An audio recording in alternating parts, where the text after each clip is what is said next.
ప్రభు పేరట మీ అందరికీ శుభాభివందనములు. ఈరోజు మన అనుదిన వాక్య ధ్యానమైన ఎడారిలో సెలయేళ్లలోని వాక్యము. మగ్దలేనే మరియయు వేరొక మరియయు అక్కడనే సమాధికి ఎదురుగా కూర్చుండి ఉండిరి. మత్తయి సువార్త 27వ అధ్యాయము 61వ వచనము. విచారం అన్నది ఎంత అర్థం లేని విషయం. అది నేర్చుకోదు, తెలుసుకోదు, కనీసం ప్రయత్నించదు. ఈ మరియలిద్దరూ కుమిలిపోతూ ప్రభు సమాధి ద్వారం దగ్గర కూర్చుని ఉన్నప్పుడు ఇప్పటిదాకా పునరుద్ధాన ఉత్సవాలతో జయర్బాటంతో గడిచిన ఈ 2000 సంవత్సరాల గురించి వాళ్ళకేమైనా తెలుసా? మా ప్రభు వెళ్ళిపోయాడన్న ధ్యాసే గాని దాని వెనుక ఉన్న పరమార్థాన్ని ఏమన్నా గ్రహించారా? వాళ్ళకి దుఃఖ కారణమైన క్రీస్తు మరణం ద్వారానే మనందరి విమోచన కారణమైన జయశీలి క్రీస్తు లేచాడు. లెక్కలేనన్ని హృదయాల అంగలార్పులో నుండి పునరుద్ధానం చిగురించింది.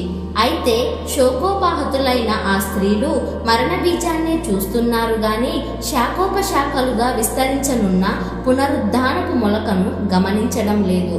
తాము ఏ సంఘటనను తమ ప్రభు అంతిమ శ్వాసగా భావించారో ఆ సంఘటనే లోకాధిపతిగా ఆయన అభిషేకానికి నాంది అని గ్రహించడం లేదు.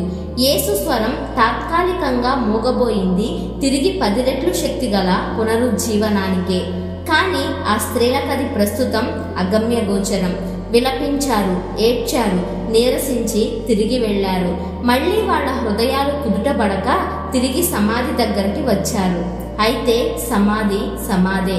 సమాధికి స్వరం లేదు, తేజస్సు లేదు. మన జీవితాల్లోనూ ఇది అంతే. మనమంతా వనంలో సమాధి నానుకొని దిగాలు పడి కూర్చుంటూ ఉంటాము. ఈ దుఃఖానికి ఉపశమనం లేదు. ఈ దుఃఖంలో ఏ ప్రయోజనమూ లేదు. దీని ద్వారా నాకు చేకూరే లాభమేమీ లేదు అనుకుంటూ ఉంటాము. కానీ మన లోతైన దుఃఖం వెనుక, అతి భయంకరమైన ఆపద వెనుక క్రీస్తు నిద్రిస్తూ ఉంటాడు తన సమాధిలో విజేతగా తిరిగి లేవడానికి. చావు పొంచి ఉంది అని మనం అనుకునే చోట మన రక్షకుడు వేచి ఉంటాడు. ఆశలు ఎండిపోయిన తావుల్లో ఫలభరితమైన ప్రారంభం ఎదురు చూస్తుంటుంది. పేరుకుపోయిన కారు చీకటిలో తిరిగి మరెన్నటికీ అస్తమించని చిరుకాంతి కిరణం తళుక్కుమంటుంది. ఈ అనుభవాలన్నీ మన గుండెలో నిండిన వేళ ఇక మన తోటలో ఇప్పుడున్న సమాధి ఆ తోట అందాన్ని పాడు చెయ్యదు. అక్కడక్కడ విచారపు నీడలున్నప్పుడే మన సంతోషం ప్రస్ఫుటమవుతుంది. దేవుడు స్థాపించిన ఉల్లాసపు దీపస్తంభాల వల్ల మన విచారపు క్రీనీడలు కూడా అందంగానే కనిపిస్తాయి. ఆ నీడల్లో పూసిన పూలు ఇంపుగా కనిపించకపోవచ్చు. వాటిని కోసి మాల కట్టడానికి మనకు ఇష్టం లేకపోవచ్చు. కానీ అవి ఆత్మపుష్పాలు. ప్రేమ, ఆశ, విశ్వాసం, శాంతి, సంతోషాలు.